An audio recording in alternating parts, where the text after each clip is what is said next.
بسم اللہ الرحمن الرحیم۔ السلام علیکم ورحمۃ اللہ وبرکاتہ۔ آج 15واں سبق آپ حضرات کو پڑھانے کی میں کوشش کر رہا ہوں، جس کا عنوان ہے حجت الاغنیاء۔ اس سبق کے اندر مالداروں کی دلیل، حضرت نوح علیہ السلام کے نبی بنائے جانے پر مالدار لوگ اپنی دلیل پیش کریں گے، اور وہ لوگ یہ کہنے کی کوشش کریں گے کہ حضرت نوح علیہ السلام کو جو نبی بنا کر کے بھیجا گیا ہے، یا نوح علیہ السلام جس چیز کی طرف بلاتے ہیں وہ حق نہیں ہے، اس میں کوئی بھلائی نہیں ہے، بلکہ مالدار لوگ تو یہ کہہ رہے ہیں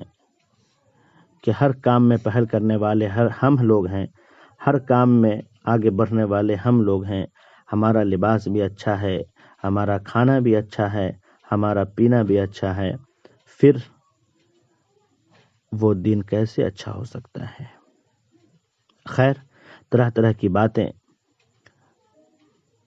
مالداروں کی طرف سے آتی رہی ہے۔ اب چونکہ نوح علیہ السلام نبی بنا کر کے بھیجے گئے، نوح علیہ السلام کو دین کی دعوت دینی تھی، نوح علیہ السلام نے دعوت دینے میں کوئی کسر نہ چھوڑی، مکمل طریقے سے حکم خداوندی کے مطابق نوح علیہ السلام اپنی قوم کو دعوت دیتے رہے، اور بہت کوشش کی، ہر چیز کے بارے میں سمجھایا، تم اس بت کی عبادت مت کرو، تم اس پتھروں کو مت پوجو، تم اس تصویروں کی عبادت مت کرو، اس کے سامنے تم سر مت جھکاؤ، اس کے سامنے تم اپنے ہاتھوں کو مت پھیلاؤ، دینے والی ذات وہ اللہ کی ہے، اس پتھر سے تمہیں کچھ نہیں مل سکتا، یہ وہ پتھر ہے کہ اگر اس پر مکھی بیٹھ جائے تو یہ خود مکھی کو نہیں بھگا سکتا، تو تم اس سے مانگ رہے ہو، اس کے سامنے طرح طرح کے سامان تم پیش کر رہے ہو، اور یہ کہہ رہے ہو کہ ہمارے بڑوں نے ایسا کیا، ہم یہ ایسا کر رہے ہیں۔ آخر کار یہ تمہارا کرنا یہ شرک ہے، لہٰذا تم اس سے پاک ہو جاؤ، اللہ سے معافی مانگ لو، وہ معاف کرنے والی ذات ہے۔ نوح علیہ السلام اس طرح سے وہ لوگ کو ڈراتے رہے، اگر تم لوگ اس کام کو نہیں کرو گے تو اللہ تم سے ناراض ہوگا، تم سے بارش بھی روک لے گا، تم کو سخت عذاب کے اندر مبتلا بھی کر دے گا، اس لیے تم ایمان لے آؤ، اللہ کو ایک مانو اور اللہ ہی کی عبادت کرو، ان تمام چیزوں کی عبادت کو تم چھوڑ دو۔ نوح علیہ السلام دعوت بھی دی اپنی قوم کے اندر۔ قبل اس کے کہ اس عنوان کو میں پڑھاؤں کہ امیروں نے کیا دلیل پیش کی، وہ عبارت آپ دیکھ لیجئے۔ حجت الاغنیاء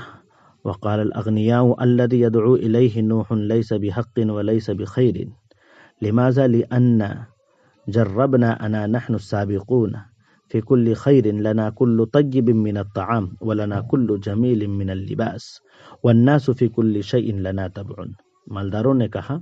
نوح علیہ السلام جس کی طرف بلاتے ہیں، دعوت دے رہے ہیں، نہ وہ حق ہے نہ اس میں کوئی بھلائی ہے، کیونکہ اس لیے کہ ہمارا تجربہ ہے بھلائی کے ہر کام میں پہل کرنے والے تو ہم ہی لوگ ہیں، اور ہر عمدہ کھانا ہمارے پاس ہے، ہر خوبصورت لباس ہمارے پاس ہے، اور لوگ ہر چیز میں ہماری پیروی کرتے ہیں۔ ہم دیکھتے ہیں کہ خیر اور بھلائی کے سلسلے میں ہم سے کوئی آگے نہیں بڑھ سکتا، شہر میں ہم سے کوئی آگے نہیں نکل سکتا۔ اگر یہ دین خیر ہوتا تو ان مسکینوں سے پہلے ہمارے پاس آتا، اگر یہ خیر ہوتا تو ہم سے پہلے اس کی طرف پہل نہ کرتا۔ حالانکہ ان کی یہ دلیل بے بنیاد تھی، اور